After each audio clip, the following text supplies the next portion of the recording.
हाँ देखो पहले वाले का आंसर तुम्हारे पास क्या बनेगा, बहुपद पी एक्स के लिए क्या बोला गया है, बहुपद पी एक्स के लिए y बराबर पी एक्स का ग्राफ एक्स अक्ष को दो बार यानी दो बिंदु पर प्रतिच्छेद कर रहा है।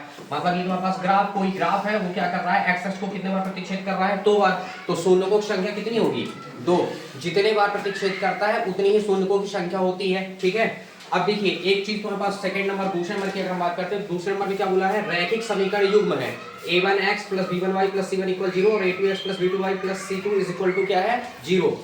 अद्वितीय हल है, क्या है, अद्वितीय हल। अद्वितीय हल किस कंडीशन पे होता है, जब a1 बटा a2 बराबर नहीं होता है क्या, b1 बटे b2। इसी को हम क्या कहते हैं, अद्वितीय हल कहते हैं। तो इसी केस को हम क्या कहते हैं, प्रतिच्छेदी। इसका मतलब इसका आंसर क्या बनेगा तुम्हारे पास, प्रतिच्छेदी। क्या बनेगा, प्रतिच्छेदी। ये सेकंड आंसर है।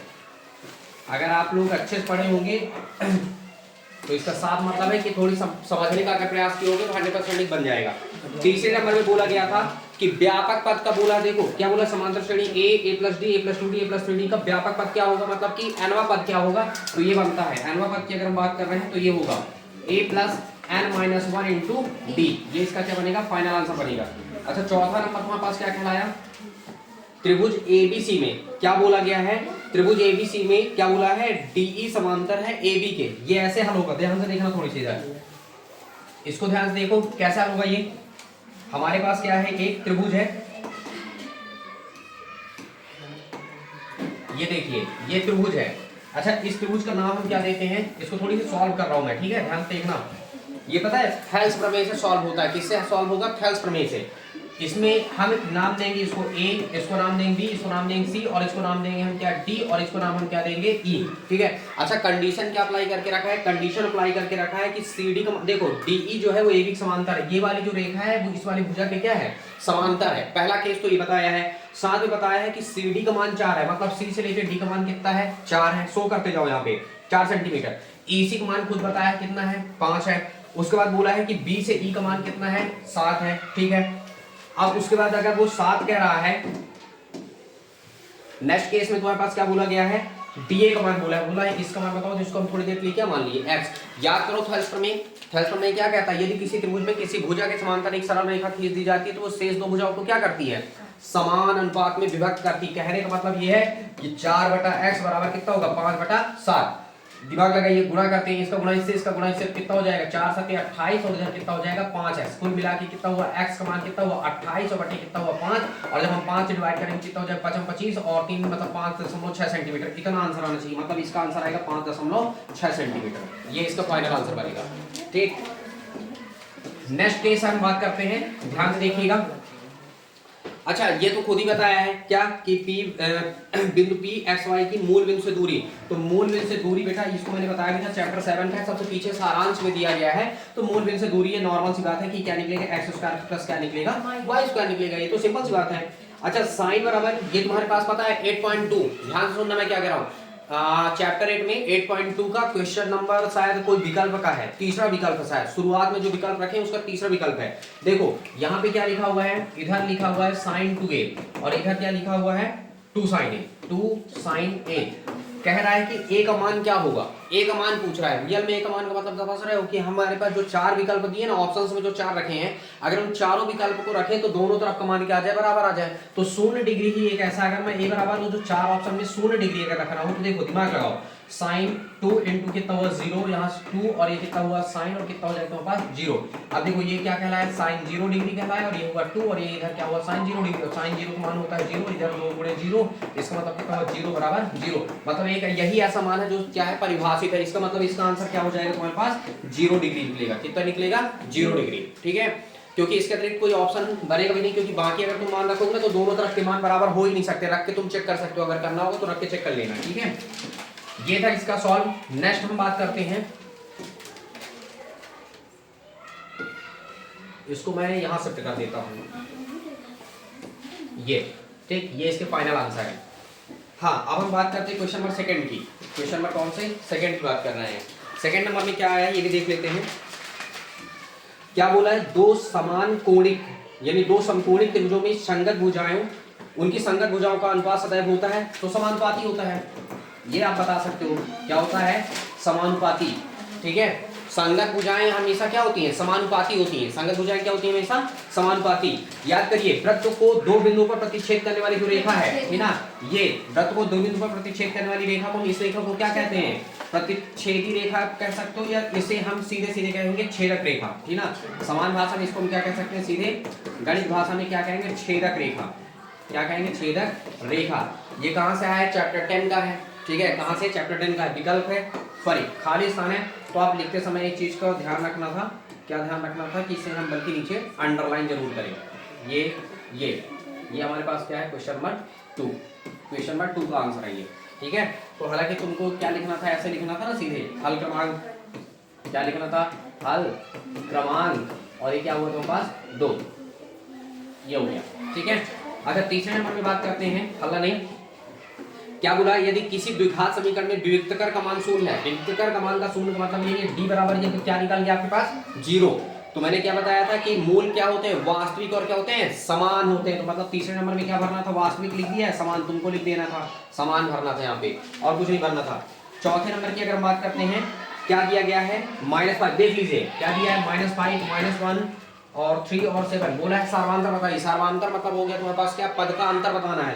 तो इससे जब हम इसको घटाएंगे तो दिमाग का ऋण 1 हुआ, और ऋण से हम ऋण 5 को यहाँ पे घटाएंगे, डी बराबर करेंगे, तो डी बराबर कितना हुआ, -1, -5 का होगा प्लस, मतलब कुल मिला के कितना निकल के आएगा, डी का मान 4, मतलब सार्वांतर कितना निकला, 4। दूसरे से पहले घटा दो, सार्वांतर आ गया, बात ही खत्म।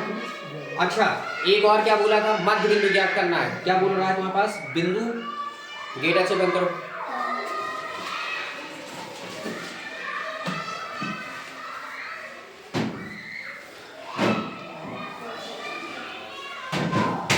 हाँ, क्या बोला गया है, बिंदु, दो बिंदु दिए हैं, एक बिंदु क्या दिया है तुम्हारे पास 0 और कितना दिया गया -3, और एक बिंदु क्या दिया गया तुम्हारे पास 4 और -7, ठीक। इसको मैं मध्य बिंदु बोला, तो मध्य बिंदु के लिए मैंने क्या बताया था कि x बराबर x1 + x2/2।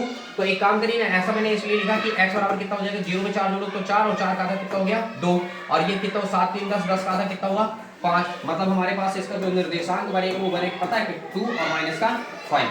क्या बनने वाला है, 2 और -5, ये तुम्हारे पास निकल के आएगा।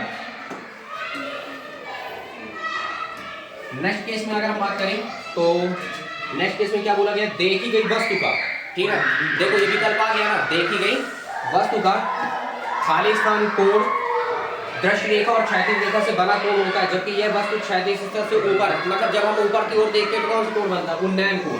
मतलब इसका आंसर क्या बनेगा तुम्हारे पास, उन्नयन कोण, यानी यहाँ पे इसका आंसर बना जाएगा क्या, उन्नयन कोण, ठीक है। नेक्स्ट हम बात करते हैं, ये तो क्वेश्चन नंबर 2 का आंसर होगा।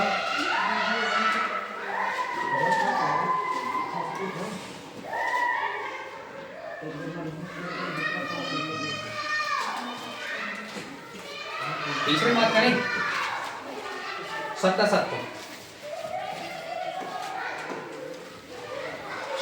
के केस पे देखो, दो आकृतियां जिनके आकार समान होते हैं, आकार क्या है, समान, ठीक है। आकार का मतलब यहाँ पे देखो, आकार और अमाप का मतलब मैंने बताया था, आकार का मतलब तुमको यहाँ रूप से लेना है, ठीक है। आकार समान है, ठीक है, परंतु आवश्यक रूप से अमाप समान ना हो। मतलब अमाप मतलब साइज समान नहीं है, आकार तो समान है लेकिन साइज समान नहीं है। तो इसका मतलब अगर आकार समान है, ठीक है, मतलब रूप एक समान है लेकिन साइज जो है वो डिफरेंट है, ठीक है, मतलब समान नहीं है, तो इसका मतलब वो समरूप होंगी लेकिन सर्वांसम नहीं होती। तो इसमें लिखा सर्वांसम आकृति कहलाती है, तो पहला ही नंबर असत्य है। अगर हम बात करते हैं किसमें, कुछ हल क्रमांक 3 की बात कर रहे हैं, किसकी बात कर रहे हैं हम, हल क्रमांक 3। तो हल क्रमांक 3 का पहला नंबर क्या बनेगा आपका, असत्य बनेगा। क्या बनेगा, असत्य। सिर्फ आपको इतना लिखना था, पहले नंबर में आपको क्या लिखना था, असत्य। क्योंकि प्रश्न अच्छे समझो, प्रश्न क्या बोल रहा है, प्रश्न कह रहा है दो आकृतियां जिनके आकार समान है, आकार मतलब रूप एक जैसा दिख रहा है, आकार का मतलब यहाँ पे रूप से है, आकार एक जैसा है, लेकिन अमाप, अमाप का मतलब होता है साइज, साइज एक जैसा नहीं है, ठीक है। अगर साइज एक जैसा नहीं है, कहने का अर्थ ये है, ध्यान दीजिएगा इधर, जैसे देखो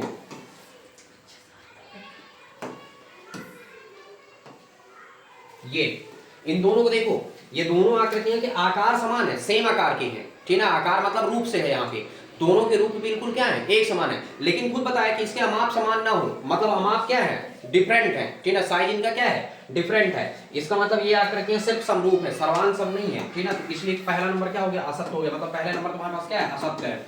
दूसरा देखते हैं, घात n के किसी बहुपद के अधिक से अधिक n शून्यक हो सकते हैं, जितना घात होगा उतने ही शून्यक होंगे। ये कल ही पर डिस्कशन किए, मतलब ये बिल्कुल सत्य है, सेकंड वाला बिल्कुल सत्य है।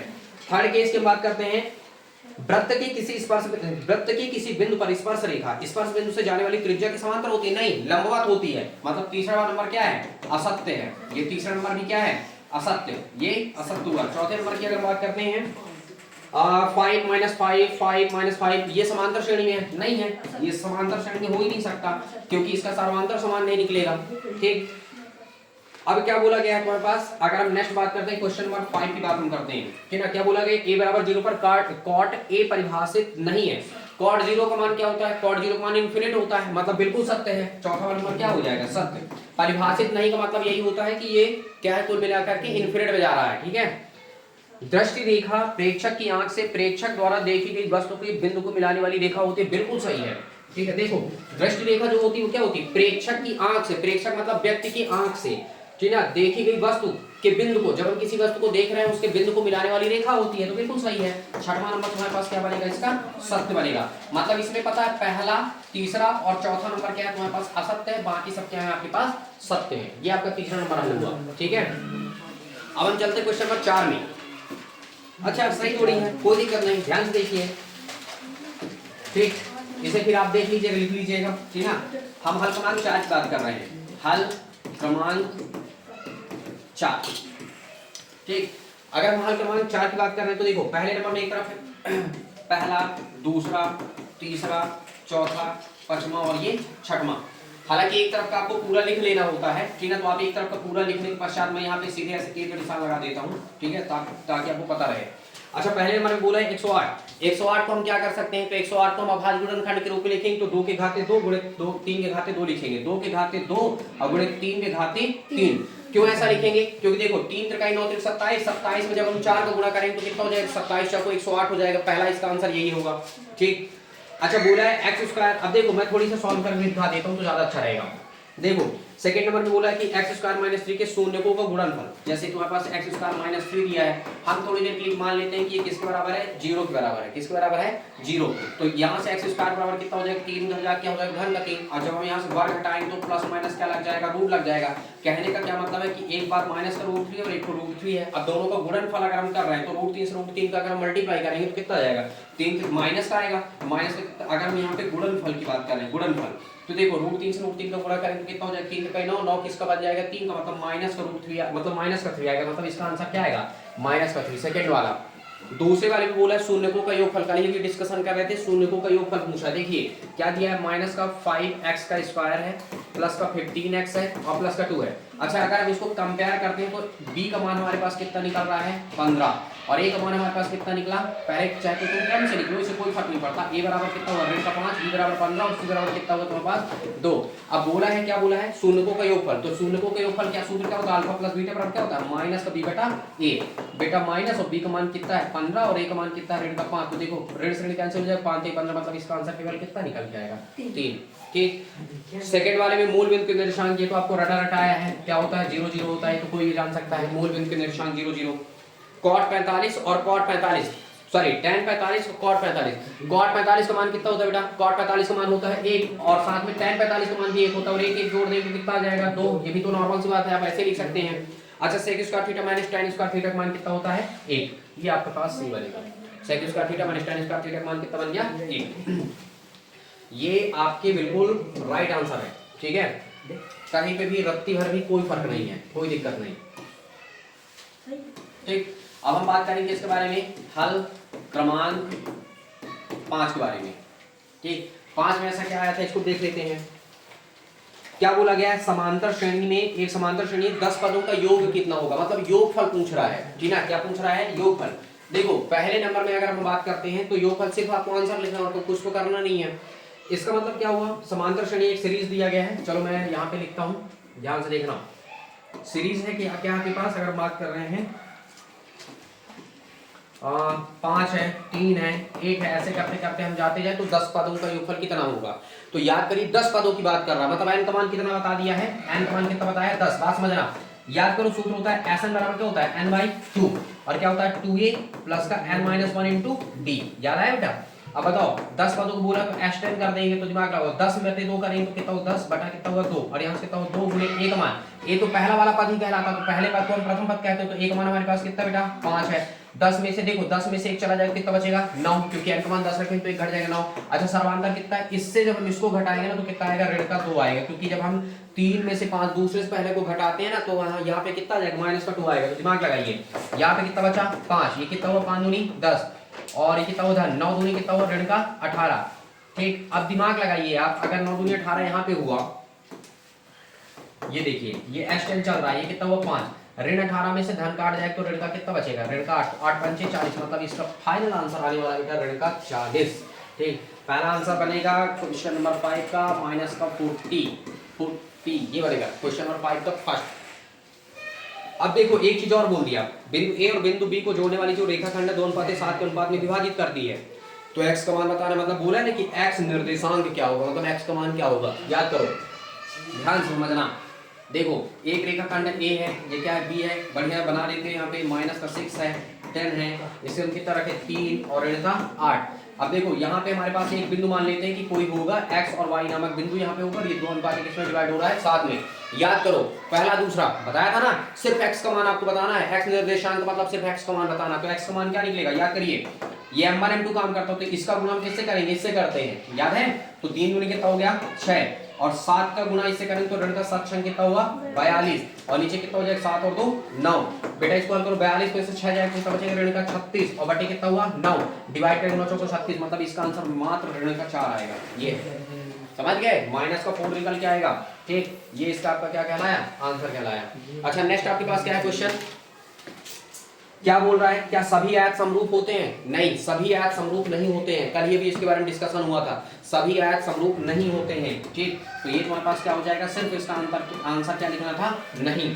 ठीक, सभी आयत कैसे समरूप हो सकते हैं बताइए, एक बात बताइए, यहाँ पे देखिए आप, इसको देखिए, अब इसको देखिए अब आप, ठीक, यहाँ पे हाइट और बी अलग अलग हो जाता है ना, ठीक है, तो सभी आयत पता है, लेकिन सभी वर्ग जो होते हैं, सॉरी सभी वर्ग और सभी वृत्त ये क्या होते हैं समरूप होते हैं, लेकिन सभी आयत समरूप नहीं होते हैं ना, ये ध्यान रखना है। ठीक, फिर चौथे नंबर का केस क्या बोला है, चौथा नंबर में क्या है, स्मॉल आर त्रिज्या वाले एक त्रिज्यखंड जिसका केंद्र क्या है, क्या बोला गया, त्रिज्यखंड कोण जिसका केंद्र पर कोण अंशों में थीटा है, संगत चाप की लंबाई का सूत्र बताना है, लंबाई का सूत्र बताना है, मतलब चाप की लंबाई, तो याद करिए चाप की लंबाई का फॉर्मूला क्या था, थीटा बटा 360 और गुणे 2 पाई आर, यही तो था, चाप की लंबाई के लिए तो यही तो बन जाते हैं। ठीक है, अच्छा अगर हम पाई आर स्क्वायर लिख देंगे तो त्रिज्यखंड का बन जाता है। ठीक है, नेक्स्ट हमारे पास क्या बोला है, ध्यान देखिए, द्विघात समीकरण ax² + bx + c = 0 के विविक्तकर का फॉर्मूला क्या होता है, तो विविक्तकर का d बराबर क्या होता है b² - 4ac, ये तो फॉर्मूला है छोटा सा। अच्छा क्या बोला, बेलन के आयतन का फॉर्मूला, मैंने बताया था ना कि बेलन के आयतन का मतलब कि आयतन किसी का भी सूत्र जरूर आता है चैप्टर 12 में से, और इस केस में तुम्हारे पास जब सूत्र बनाया तो बेलन का आयतन क्या होता है, आयतन b बराबर क्या होता है पाई r² h, जहां r क्या है बेलन की त्रिज्या है और h क्या है तुम्हारे पास बेलन की ऊंचाई, ये भी लिखना पड़ेगा। ठीक है, कॉमा करके, जहां r बराबर क्या है त्रिज्या और h बराबर क्या है तुम्हारे पास ऊंचाई, ये आपको बताना अनिवार्य होगा थोड़ी से। ठीक है, बस हो गया खत्म, नॉर्मल सा तो पेपर आया था, ज्यादा कुछ हाई फाई था नहीं, है ना। तो अब आप मिलान करो, और मिलान करने के बाद ये बताओ कि आखिर इसके मतलब इसके कितने नंबर आप पा रहे हो। ठीक, मतलब कितने नंबर, कितने सही आप बिल्कुल परफेक्टली करके आओ, क्योंकि 30 नंबर में अपन को चाहिए था पूरा का पूरा। ठीक है, तो कितने सही हुए कितने नहीं हुए ये काउंटिंग कर लेना। ठीक है, ये 3 है और ये चौथे नंबर का है, सही जोड़ी का है। ठीक है, और ये आपका कौन सा था, 5वें नंबर का था ये। ठीक, तो टोटल काउंटिंग करने में अब आपके कितने जा रहे हैं ये तो आपको ही पता चलेंगे। चलिए अब आप मिलान करिए और नेक्स्ट तैयारी में लगना है।